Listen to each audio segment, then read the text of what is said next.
This video will describe the strategies employed by the Roman Empire to defend its territory, as laid out in American strategist Edward Luttwak's book, The Grand Strategy of the Roman Empire.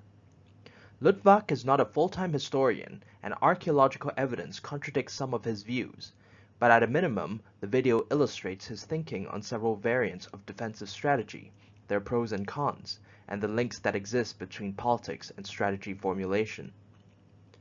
Generally, an optimal strategy is seen as one that gives the most benefit for the least cost, but what counts as benefit or cost itself depends on circumstance and the perspectives of strategy makers.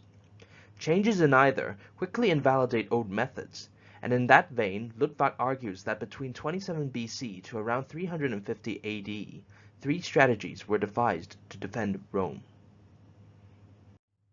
Geographically, all three strategies confronted the same problem. As a hollow ring of territory around the Mediterranean, the Roman Empire did not benefit from interior lines of communications as far as land transport was concerned. A legion took 2 months to march from Germany to Italy, and 4 months from Italy to Syria, which meant that Roman legions could not have a rapid enough response time to reinforce crisis points on a whim. There was sea transport, of course, but this was unavailable during the stormy winter and unreliable the rest of the time. Generally speaking, naval transport was only worthwhile if times could be reduced by at least 15%, which eliminated most redeployments not between Europe and the East. This issue of interior lines would not be significant if the Romans had sufficient force to cover any regional threats. But the restrictive nature of Roman citizenship, and by extension legionary manpower, as well as the costs and risk involved with putting armies under distant commanders, put constraints on the size of the Roman army. So from the 1st to the 3rd centuries, Rome's military power consisted of around 28 to 30 legions, totaling about 150,000 legionaries and the same number of auxilia. And it was with this force that Roman leaders sought to secure 6,000 kilometers of border. The early emperors confronted a landscape dominated by the late Republic's dramatic expansion, which had added northern Spain, Gaul, the Danube Valley, Numidia, and most of the Roman East to what was now the empire. In order to properly garrison these regions against revolts and hostile neighbors, the army was compelled to spread itself out. But doing so would eliminate the possibility of further expansion, and perhaps even project Roman weakness and invite foreign invasion. The Roman wanted the best of both worlds, internal security and external expansion, and in order to get it, they used the client state system that was a holdover from the Republican period. Sited on the frontiers, or, in the case of client tribes, beyond the frontier, client states were a key part of early imperial border security. With their limited military and diplomatic autonomy, clients were to deal with low-intensity raiding and control their unruly neighbors. Against high-intensity invasions, they would absorb the initial blows and then contribute towards the Roman response. In either case, clients were to sacrifice their own wealth and well-being first, far before any Roman wealth, well-being, and most importantly, prestige were put on the line. Their reward for all this could be as simple as yet another delay of their annexation. With clients managing the frontiers, Roman forces were freed from garrison duty, increasing the disposable force Rome had to deter enemies and acquire more clients, further bolstering border security and thus creating a positive feedback loop. Of course, one could lose control of powerful clients, but so long as Rome maintained escalation dominance by ensuring that any rebellion would be comprehensively defeated through force of Roman arms, the client system as a whole could contribute positively to Roman security. The client system's economy of force also aided continual imperial expansion. Post-conquest, security burdens that would normally tie down garrisons were instead transferred to local clients, freeing up Roman forces for the next campaign. Thus Roman power extended much further than the size and mobility of its army would initially suggest. For example, in an empire possessing only 28 legions, Tiberius in 86 was able to use 12 to wage war on the Marcomanni along the Rhine and Danube frontiers. While this move resulted in a strategic vacuum that was filled in by the Illyrian Vault, a Dacian invasion, and finally Varus's defeat at Teutoburg Forest, the key point here was that the Romans were able to pit almost half their entire army against a single enemy, because, thanks to clients, they only needed 9 legions to hold down the entirety of the Roman East and North Africa. A similar dynamic could be seen in the Roman conquest of Britain, which saw the commitment of 4 legions without much strategic effect on the empire's other frontiers. The client system had its costs, however, and autonomy naturally meant conceding some fiscal and political rights to chieftains and kings. Clients required surveillance and management to ensure that they did their jobs, stayed loyal, and didn't cause extra trouble, and this was not something every emperor was capable of doing.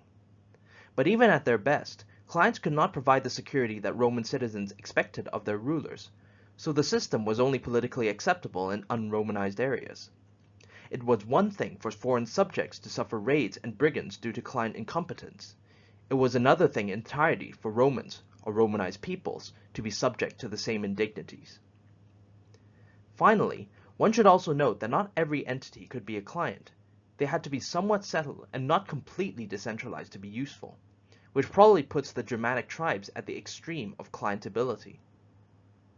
Thus, the early imperial client system, while efficient, was nevertheless a product of specific political circumstances. Once these circumstances changed in the late 1st century, the strategy behind Roman defense had to change as well.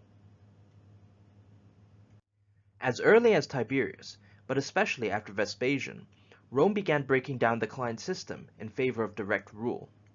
The extra tax was welcome, but Vespasian also realized that clients could pose a danger to imperial rule, given that his rise to power was aided by the eastern clients. In any case, few neighbors could now be turned into clients, with Rome now adjoining established states such as Dacia, Parthia, and the Condominium of Armenia. In Western Europe, the process of Romanization was well underway, and it was no longer possible to rely on the second-grade security provided by clients for these subjects, especially as doing so could prompt them to support usurpers such as Vitellius. Without clients, Rome would be solely responsible for security provision.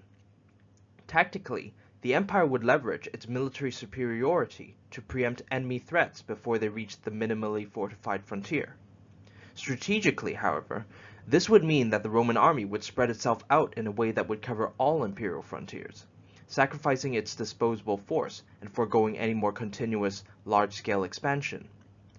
More legions could be drawn from the now pacified interior, but Rome would still have to contend with the empire's unfavorable geography and its army's lack of strategic mobility. Thus, with the goal of comprehensive security in mind, emperors began a campaign of border adjustment, seeking frontiers which would generate the most defensiveness at least cost. Not all of the new borders resulted in fortifications. In the Syrian or Saharan deserts, garrisoning key oases was enough. But in all cases, the goal was to repel all low and medium intensity threats that could conceivably disrupt Pax Romana. Defensiveness was defined in 2 ways. Firstly, borders were set with direct considerations of terrain, redeployment distances, and smoothing out of salients in mind. One example of this could be seen in southern Germany. Prior to 70 AD, the frontier followed the natural line of the Rhine and Danube, which resulted in a 170-mile wedge centered on the Neckar Valley, clearly an ideal route for an invader heading towards the Alpine passes to take. Over a 100-year period, emperors reduced the salient in phases, anchoring the northern edge at the Taunus Mountains and delineating a roughly L-shaped border from Mainz to Nuremberg. Not only did this new border shorten Germania-Moesia redeployment times by 10 days, forts on the Taunus could also give advance warning regarding potential westward invasions of the Germanic tribes. Septimius Severus's establishment of a Roman salient at the head of the Euphrates and Tigris could also be seen in this light, since it added depth to Roman Syria, provided a safe route into Parthian Mesopotamia, as well as outflanked any Parthian westward invasions. Secondly, and less obviously, defensiveness also took into account the effects that the new borders had on neighboring entities. A positive example of this would be Dacia, obtained as part of Trajan's conquering spree. Despite it being a huge salient, Rome retained Dacia as eliminating the Dacians removed a serious competitor for influence over the Central European tribes. Doing so also separated the Danubian Sarmatians from each other, keeping them weak enough to come under Roman control and thus indirectly shielding the Balkans. On the other hand, a negative example could be seen in the abandonment of Scotland and later the Antonine Wall in favor of Hadrian's Wall, due to the difficulty of controlling the unruly tribes there. No matter the defensiveness of the new borders, the spreading out of the Roman army, as demanded by the strategy of comprehensive security, carried with it distinct costs. Rome no longer had the disposable force to force compliance beyond its borders, which meant that Roman security now depended on the strength of the legions on any given sector. If the legion responsible was redeployed or defeated, the resulting security vacuum could result in a disastrous self-reinforcing loop, wherein new troops would have to be redeployed in order to counter invasion, creating more security vacuums, and so on. Trajan's Mesopotamian campaign, for example, ended in near disaster as he stripped the Roman East of troops, which allowed the Jews, which in the earlier system had been pacified through Herod's client kingdom, to revolt for the second time in 50 years. The existence of this potential feedback loop meant that the empire's pre-deployment of its forces was of paramount importance. As the 3rd century dawned, Rome's forces were still arranged in a way that presupposed unorganized tribes on its European frontiers and a weak Parthia to its east. The former assumption was already coming apart with Marcus Aurelius's Marcomannic Wars, and after Parthia was replaced by the Sassanid Empire in the 220s, the system was tested to destruction. Beginning in 230, Sassanid Persia began the first in a long series of wars with Rome. Facing, for the first time in a while, a centralized enemy threatening the entirety of the Roman East, legion after legion was drawn from Europe to meet high-intensity Sassanid assaults. Security vacuums began to appear in Rome's European frontiers, and were quickly filled by Germanic and Gothic invasions. Even without foreign invasion, the fragility of the imperial structure was fully laid bare during the crisis of the 3rd century. With civil war, assassination, and usurpation the order of the day, the emperor's priorities became detached from the empire's priorities. It was no longer prudent for an emperor to assign large forces to guard distant frontiers. He needed them close to himself. The result was the expansion of imperial guards into central field armies, a strategically wasteful invention given the army's low mobility. Thus, despite a ballooning of the late Roman army to 500 to 700,000 soldiers, invasions continued to occur on a near regular basis as weak frontier garrisons were no longer a match for the increasingly developed Germanic and Gothic confederations. Luttwak argues that this combination of regular invasion and politically necessary central field armies found its logical strategy in a defense-in-depth system. Rather than previous systems, which sought to prevent large-scale invasion into Roman territory, defense-in-depth accepts this as a fact and aims to contain the enemy, exhausted and eventually defeated with reinforcing units. In Roman terms, Luttwak outlines a system of local forts, held by semi-professional but territorialized forces, and a goal of delaying or denying the enemy for as long as possible before the central field army arrives on the scene. The success of a defense in depth ultimately still relies on the success of the field army. If it is destroyed, like at Abritus at 251, or at Adrianople in 378, then the various obstacles would only delay the inevitable, and for the Romans there would have been little else to do but to pay the enemy off.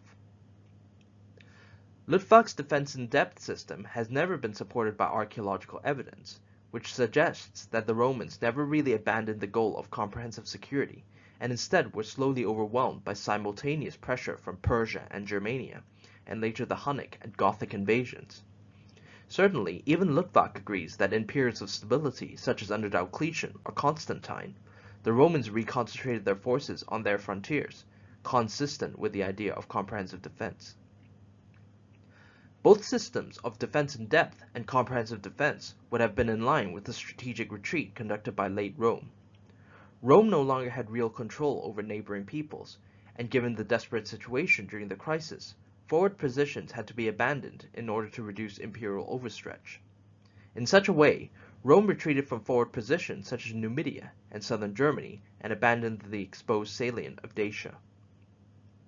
Finally, Defense in Depth views strategic costs that the empire accepted during the period as part of a broader strategy, as opposed to under comprehensive defense, where it largely comes about due to policy failure. One could argue that, from the perspective of the average Roman citizen, the question was moot. Should the repeated ransacking, evacuations, and general unhappiness not be enough to reduce faith in the empire as an effective provider of security? Then the high taxes needed for new forts, armies, and tributes would clearly do it, and it wouldn't matter much if this came about due to a hard-headed imperial decision to trade land for time, or because the empire was unable to hold the line. Still, such costs were bearable if the alternative was anarchy. But once the Germans and Goths became providers of even rudimentary governance, then the incentive to maintain the onerous imperial structure quickly fell away. This may explain the survival of the Eastern Empire, which had about 60% of its force in territorial defense, compared with the Western Empire, which devoted 40% to defending its citizens. It is easy, especially for those accustomed to economic rationalism or cost-benefit analysis, to see the client system as the optimal strategy. But this overlooks the political circumstances that made such a system viable in the first place. Similarly, one could criticize the development of central field armies in the third system as strategically wasteful, but it is unreasonable for emperors not to consider their personal security when making any decision during those turbulent times. Strategy divorced from political realities are ineffective at best and disingenuous at worst. Turning back to Rome, one could argue that the client system and the comprehensive system addressed the security needs of the empire, and to some extent, the subjects who collectively sustained the structure of the empire. Conversely, the sacrifice of the broader population's safety in favor of the emperor's safety was a trade-off that could perhaps be justified in the medium term, but grew increasingly self-serving and divorced from political demands as security issues remained unaddressed in the long term. Ultimately, once rival states found cheaper and more effective security strategies, the rationale for keeping the Western Empire afloat faded away, and Rome met its doom. Thanks for watching the video.